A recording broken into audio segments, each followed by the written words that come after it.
the covenant nation. This brings me to my second point, apprenticeship over being self-made. I strongly believe that the institute of mentorship and apprenticeship on this continent is slowly dying. For a lot of us in this our generation, the act of service towards leadership is something we're no more patient for.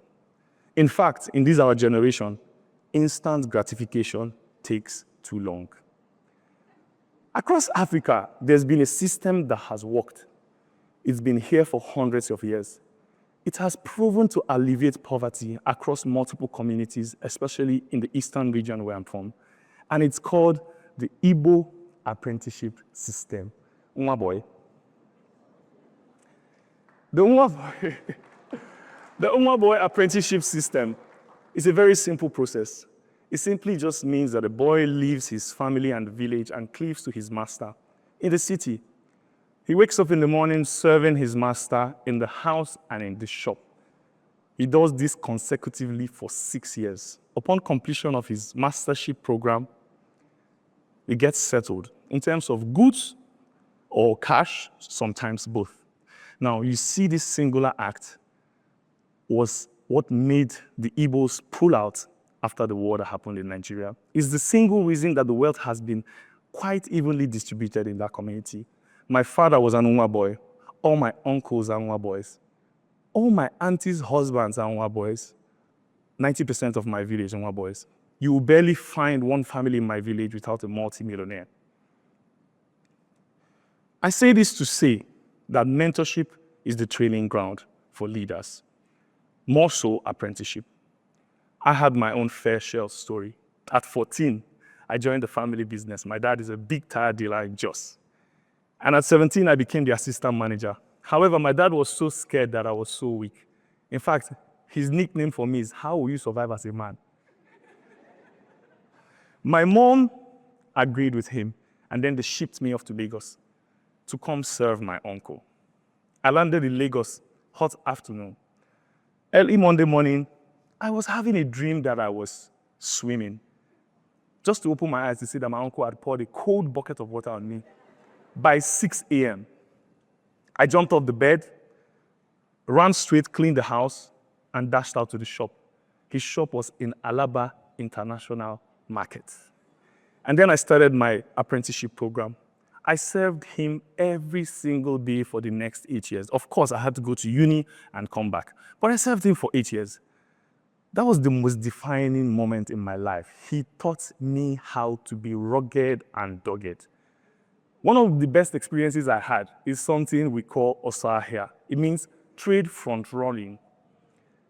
Now, we are selling plastic in the shop. And God bless this customer. He comes in and asks for a car. I will tell him, sit down, eat rice and stew. I'll rush to the car dealer and tell the car dealer I'm bringing my customer. And then I run back, bring the customer, sell the car to him, and I've become a plastic and a car seller at once. It was such an amazing experience. So when I launched out my own business in importation, I did quite well. And there comes my second lesson in entrepreneurship or in apprenticeship. The fact that you're a master in a particular trade does not automatically mean you're a master in the other. So when I had failed enough in trading, I decided to come into tech. I just assumed that because I had spent 10 years doing this thing, I would automatically transfer that knowledge, but it wasn't correct. So when I launched this company, I spent the next 3 years going around in a circle. I was just like a lost sheep. And then someone came and asked me, why is your startup not doing so well? Like this particular startup that is now, the biggest startup in Africa, or the latest unicorn that we have in Nigeria. I didn't understand that question at the time, but while I was reflecting, I understood the difference. The CEO of the largest fintech in Africa spent 15 to 20 years being an apprentice to a bank MD. He built systems that worked. He spent his time investing in another person's business. The latest fintech that just attained unicorn status, he spent a lot of time in one of the top fintechs in Nigeria. He gave his soul to them.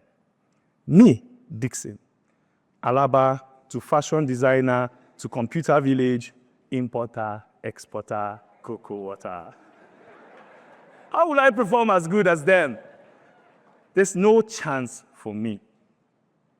Now, for our generation, I understand that you might not want to do the menial task of cleaning and serving your masters. But it's very important that we don't lose the essence of what the Igbo apprenticeship system was all about. It was a master's degree in 2 courses, mastery in character and mastery in competence. It's important for us not to lose those values. I strongly believe that governments across Africa, across multiple countries, should study the Igbo apprenticeship system, figure out more innovative ways to improve it, propagate it, because in it lies the key to poverty alleviation.